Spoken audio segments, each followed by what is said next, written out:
Сайн байцгаана уу хүүхдүүдээ. Энэ өдрийн мэнд хүргэе. Физикийн дэвтэр номоо гаргаад хичээлдээ анхаараарай.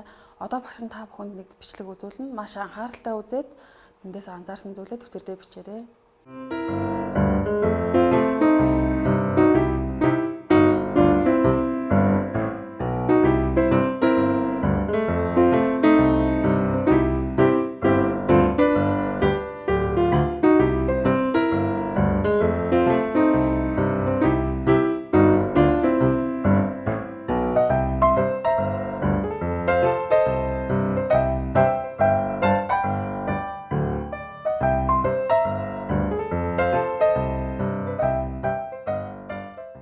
Сая үзүүлсэн туршилтан дээр мууранд яагаад бөмбөлөг наалдаад байна вэ? Энэ талаар чи юу гэж бодож байна? Тэрийгэ тэмдэгтээ бичээрэй. Өнөөдрийн хичээлээр бид энэ мууранд шаар яагаад наалдсан бэ гэдэг шалтгааныг судлах болно. Одоо би муурны үсийг ноосоор орлуулад туршилт хийж үзье.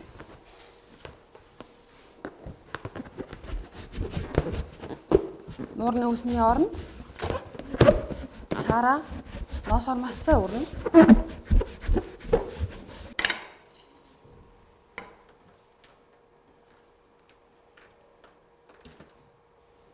За энэ туршилтан дээр цаас яагаад шааранд наалдах болсон бэ? Таамаглаад дэвтэртээ бичээрэй. За энэ саяны туршилтан дээр шаарыг ноосоор өрснээр шаар маань цаасыг өөртөө татах чадвартай болсон. Тэгвэл энэ чадварыг физикт бие үрсний улмаас залхаанчлаа гэж ярьдаг байгаа. Тэгвэл үүнтэй ижил үзэгдлүүд бидний амьдралд зөндөө тохиолдож байдаг. Жишээ нь бид нар ямар нэг зүйлд хүрэх, эсвэл ноос нь нилоны хувцсыг өмсөх, тайлах үед чад гэж дуурайд харанхууд хойш өсөрж идэг. Энэ маань цахилгаанч үзэгдэл байдаг. Тэгвэл цахилгаанч үзэгдэл ямар үед болдгоо энэ яг цахилгаанч үзэгдэл болох үед ямар өөрчлөлт гардаг юм бэ гэдгийг туршиж үзье. За тэгэхэд багшд нь хоёр төрлийн шаар хэрэгтэй. За мөн цаасан салбидаг. Цаасан салбидаг ашиглана. Багш нь эхлээд нэг цаасан салбидгаараа нэг шаараа маш сайн үрье.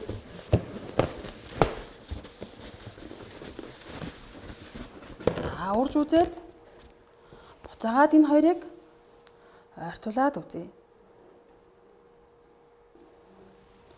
За дараад нь өөр нэг шаарыгаа дахиад өөр салбидгаар үрээд үзье.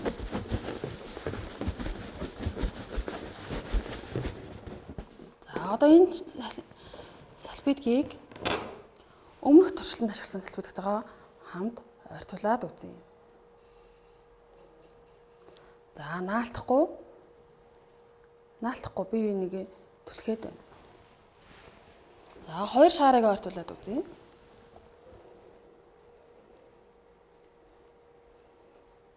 За бие бинийгээ түлхээд холдоод байна. За хэдүүлээ туршилтын хэсгээ эргэж саная. Шаарыг салбидгаар үрээд буцаагаад ойртуулахад хоорондоо наалдаж байсан. Харин хоёр өөр шааранд үрсэн салбидгийг ойртуулахад хоорондоо түлхэлцээд хоёр шаар маань бас мөн адил түлхэлцэж байсан. Тэгвэл энэ түлхэлцээд байгаа, таталцаад байгаад нөлөөлөд байгаа юм нь юу вэ гэдгийг бид нэр сайн судлах хэрэгтэй болдог. Энийг тайлбарлахын тулд бид атомын бүтцтэй санах хэрэгтэй. За атомыг маань гадаад давхраандаа сөрөг цэнэгтэй электронтой дотроо цөм нь нейтрон, протон гэсэн хоёр игэл хэсгээс бүрддэг. Нейтрон нь цэнэггүй, протон нь нэмэх цэнэгтэй гэж үзсэн байдаг. Тэгэхээр хоёр биеийг үрснээр нэг биеэс нөгөө бие рүү хасах цэнэгтэй электрон маань шилжсэн гэсэн.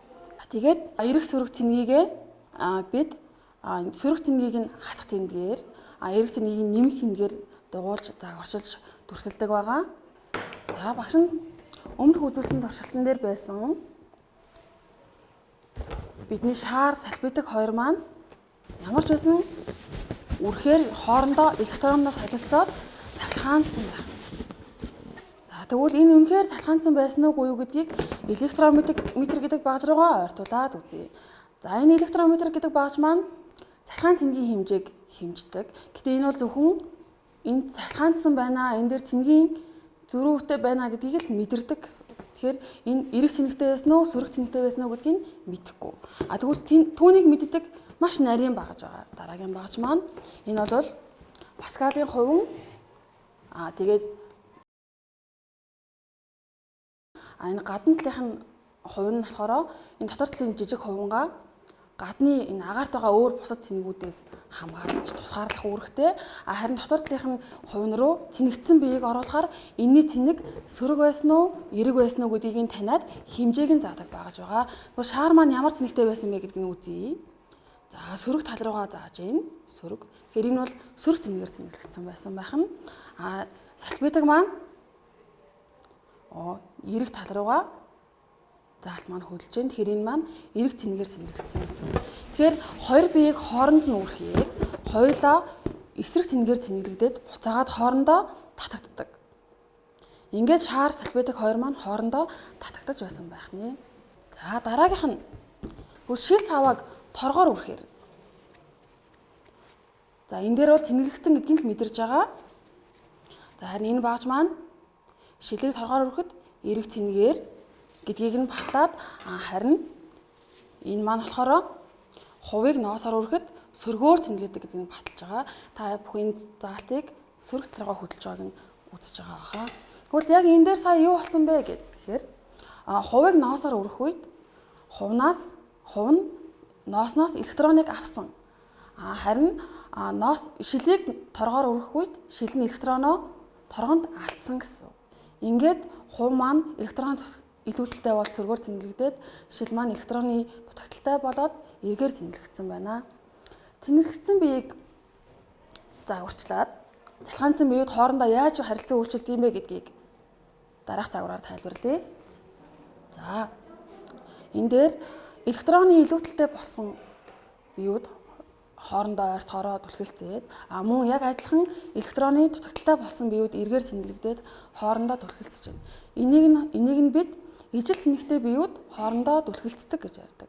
Харин биеийн эрэг сөрөг цэнэгийн тоо тэнцүү байгаад цалхаан саармаг байна гэж хэлдэг бөгөөд цалхаан саармаг биеуд хоорондоо ямар нэгэн цалхаан харилцан үйлчлэлд ордоггүй байх нь. Тэрийг дараах зураг харуулна.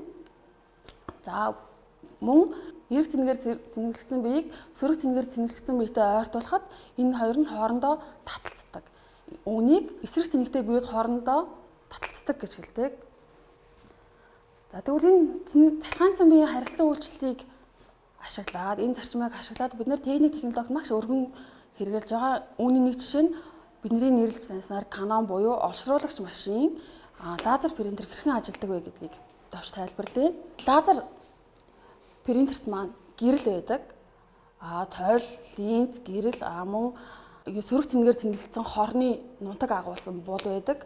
Иргэдэг буул энийг эргээр цэнэглэх солинер гэх материалаар бүрсэн буул байдаг.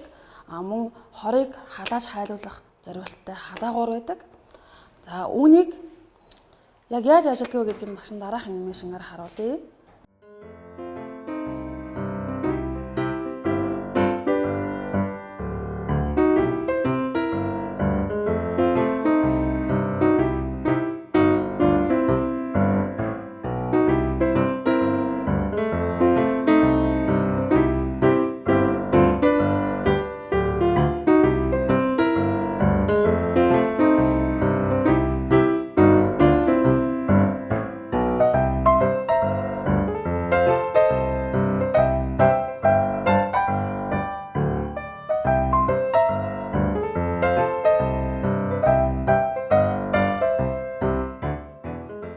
Үүнээс гадна дараагийн нэг жишээ бол машины будаг байгаа.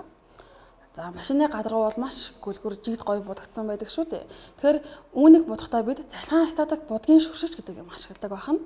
За тэр будгийн шүршигчийн маань цоргонд нь эрэг цэнэг байдаг. За машина будгаас өмнө сөрөг цэнэгтэй бодисоор бүрхэж шүршээд дараад нь цорго маань тэндээс гарч байгаа будгийг эрэг цэнэгээр цэнэглээд шүршгээр машин маань жигд будагддаг байх нэ. За хэрвээ машиныг хэрхэн буддаг байдлаар дэлгэрэнгүй судлыг гэвэл та бүхэн доорх англи үгийг интернетэд бичээд дэлгэрэнгүй мэдээлэл болон сонирхолтой бичлэгүүдийг олж үзэх боломжтой байгаа. За түүнээс гадна бидний үс арзааж байдаг. Энэ нь болохоор цахилгаанч үзэгдэл юм. Бид нар үсээ илээд юм уу норгоод арзгарыг басгана гэдэг бол түүний цахилгаан цэнгийг сарамжуулж байна гэсэн үг. За өнөөдрийн үтсэн хичээлээс мэдсэн зүйлүүдээ тэмдэглэж аваад дараад нь багштайгаа болон найзуудтайгаа ярилцаарай. За багшийнхаа өнөөдөр үзүүлсэн туршилтуудыг давтаж хийж үзээд тэрнээс гадна сурах хүчийнхаа 80-аас 82 дугаар хуудсан дээр байгаа эдгээр туршилтуудыг давтаж хийж үзээрэй. Анхаарал тавьсанд баярлалаа.